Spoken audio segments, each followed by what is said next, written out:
സംഘമിത്ര കലാസാംസ്കാരിക കേന്ദ്രം കമ്പിൽ, സംഘമിത്ര വായനശാല എന്നിവ സംയുക്തമായി ഉന്നത വിജയികൾക്കുള്ള അനുമോദന ചടങ്ങ് സംഘടിപ്പിച്ചു. കമ്പിൽ സംഘമിത്ര കലാസാംസ്കാരിക കേന്ദ്രം, സംഘമിത്ര വായനശാല ആൻഡ് ഗ്രന്ഥാലയം എന്നിവ സംയുക്തമായി കൊളച്ചേരി പഞ്ചായത്തിലെ ഉന്നത വിജയികളെ അനുമോദിച്ചു. Edakkad block panchayat president KV Biju ഉദ്ഘാടനം ചെയ്തു. SSLC, +2 പരീക്ഷകളിൽ മുഴുവൻ വിഷയങ്ങളിലും A+ നേടിയ കൊളച്ചേരി പഞ്ചായത്തിലെ വിദ്യാർത്ഥികളെയും ഹയർ സെക്കൻഡറി പരീക്ഷയിൽ 100% വിജയം നേടിയ കമ്പിൽ മാപ്പിള ഹയർ സെക്കൻഡറി സ്കൂളിനെയും ചടങ്ങിൽ വെച്ച് അനുമോദിച്ചു. എടക്കാട് ബ്ലോക്ക് പഞ്ചായത്ത് ആരോഗ്യ വിദ്യാഭ്യാസ standing committee chairman Sreedharan Sanghamitra അധ്യക്ഷത വഹിച്ചു. കൊളച്ചേരി ഗ്രാമപഞ്ചായത്ത് പ്രസിഡന്റ് TB ഷമീമ മുഖ്യാതിഥിയായി.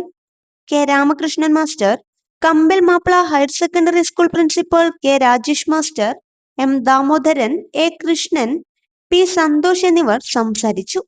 MP രാമകൃഷ്ണൻ സ്വാഗതവും MP രാജീവൻ നന്ദിയും പറഞ്ഞു. ന്യൂസ് ബ്യൂറോ, കമ്പിൽ.